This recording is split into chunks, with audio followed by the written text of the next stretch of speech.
Joining me now on 12 Minutes With is France's Minister for Foreign Trade, Nicolas Forissier. Minister, really good to have you with us on Euronews. Thank you very much for inviting me. So we're speaking today at a time when international trade is clearly becoming a major geopolitical battlefield. I'm going to start by asking you about the situation in Iran and the Strait of Hormuz.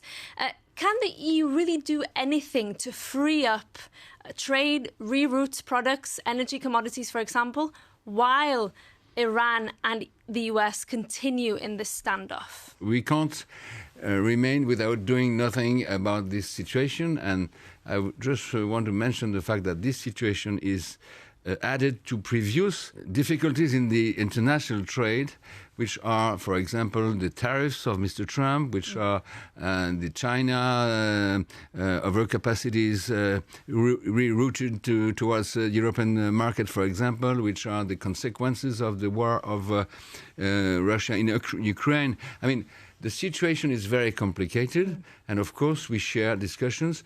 The first, priority being to have more secured free trade agreements, more secured procurements and procurements chain. These are the questions we have discussed, especially in the implementation of the free trade agreements that the Commission has very much accelerated these last months, and is going on with Philippines, for example, Thailand or the United Emirates. Okay, I need to ask you, of course, about the EU-US trade deal. There was an agreement on its implementation. Yeah. Are you satisfied, Minister, that there are strong enough safeguards in this deal now to protect the EU from any future potential tariff threats from Mr. Trump? Well, the Americans, they were waiting that we implement the Third Bridge Agreement. They were telling us, and Jameson Greer, for example, told me very often these last weeks, they were telling us, well, we don't understand why Europe is so long. When will have you implemented this and agreed on this agreement?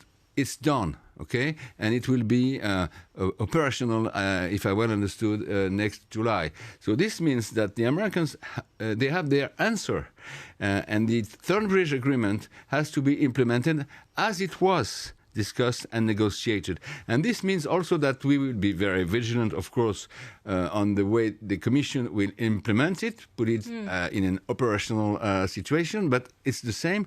We will be very vigilant on the Americans' implementation. For example, it was specified that we would have some more exemptions. Yes. We are waiting in France for the wine and spirits exemption. This was more or less a promise.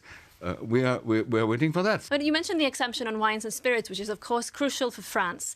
There's also things like steel and aluminium, which still stand at 50%, but there was a promise in that deal to cut them. Are you confident there is a deal coming from the US on this? When we implement, when we get operational what we discussed about, there are no reason not to be confident. We just have to discuss more.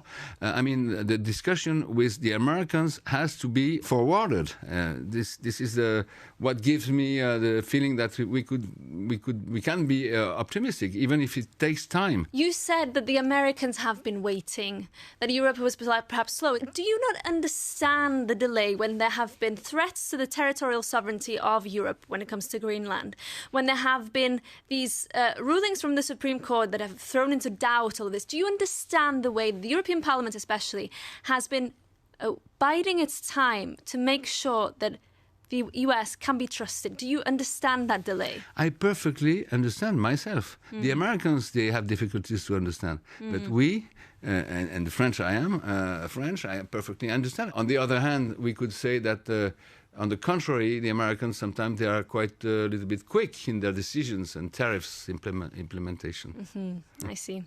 I want to pivot to China because there is a feeling here in Brussels that there is a shift coming in the policy towards China. I think your government published a report in February talking about the Chinese steamroller. We know about the issues with the chokehold on raw materials. We know about the overcapacities that are really cannibalizing European industry. Is it now time, Minister, for the EU to really be more assertive in its approach to China?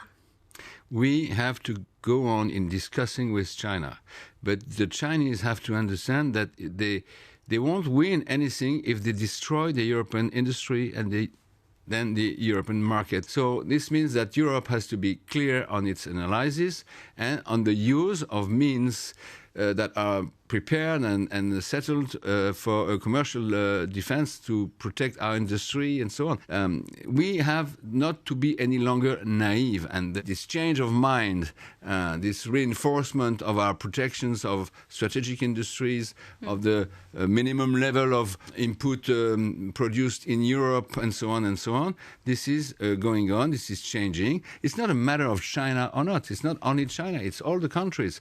And we have to have with China a discussion which is a frank one. But what about these specific ideas? For example, the idea that European companies should now have a policy where they cannot be sourcing 100% of components from a single supplier.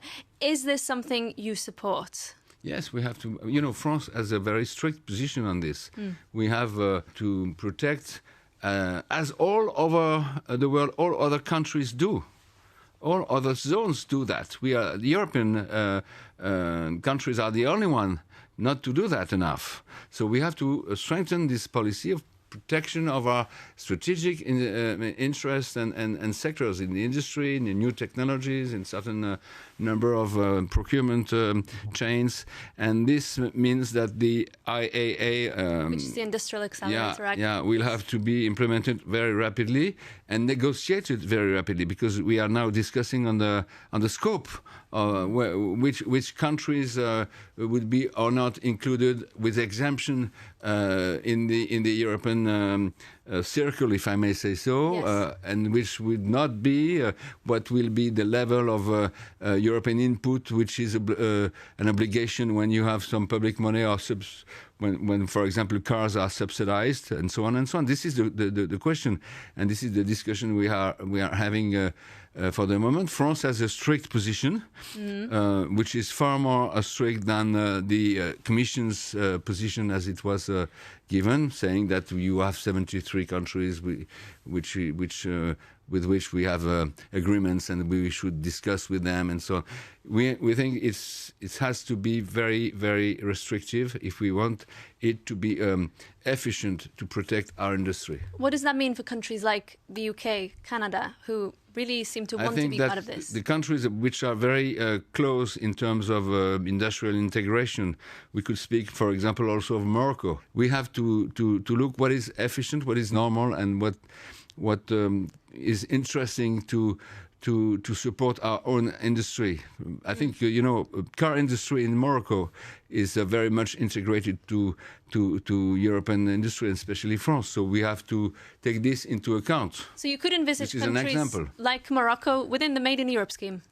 Yes, but with a certain number of criteria that they would have to respect. One of the issues with China, of course, is the issues of critical raw materials. I want to briefly ask you about your trip to Greenland. I know it came around the same time as the US Special Envoy Jeff Landry's visit as well. Does it make sense for France to be striking these kind of bilateral memorandums of understanding while the EU is also trying to do the same thing? Is this counterproductive? We are working hand in hand with the institutions of Europe.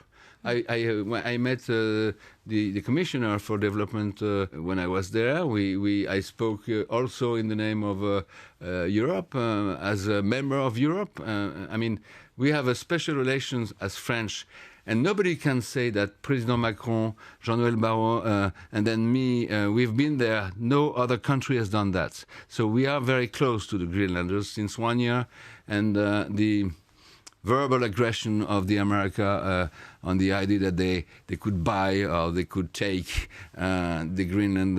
So we have always been in support. We are doing what we said. We are going there. We are building some win-win partnerships in all the fields, and especially mining, energy, telecommunications, and so on. But we are also doing this with Europe, and especially it's a message I gave that we wanted that Europe to be more recognized and more involved, in the future of Greenland. So there's no problem on that. Okay. Final question, Minister, on a slightly different subject. I know that your government, along with the Swedish government, has asked for a proposal now on restricting trade with the territories that Israel occupies in the West Bank, in East Jerusalem. I do understand that the Dutch government has actually just moved on this and restricted trade with higher tariffs on these products coming from settlements. Are you confident now there's going to be a proposal coming from Brussels on this? This is what we are asking. We, with our Swedish friend, we wrote the Commission, we asked this, and we insisted on the necessity to have a common European position on this question rapidly. So to say, we cannot accept any import of products that are illegally, in fact, produced in illegally occupied territories in regard of the international law and so on. It's not an aggressive position. It's just a position which is in terms of law and the right of the people. It's normal that we say that. We have to be coherent. Effectively, the Netherlands minister made a statement on that, plus the French and the Swedish. And other countries also said that it was necessary to have this answer of the Commission, try to have a position which is balanced. Is it a restriction? Is it the fact that we are more offensive and more strict on this question with the Israeli government? Anyway, we have to have a position of Europe and the proposal of the European Commission. Has the Commission been taking too long to come forward with this? They were very attentive to what we said. Okay, so you're confident there's something coming? Yes. Okay, good. Minister Faricia, thank you so much for your time. Thank you.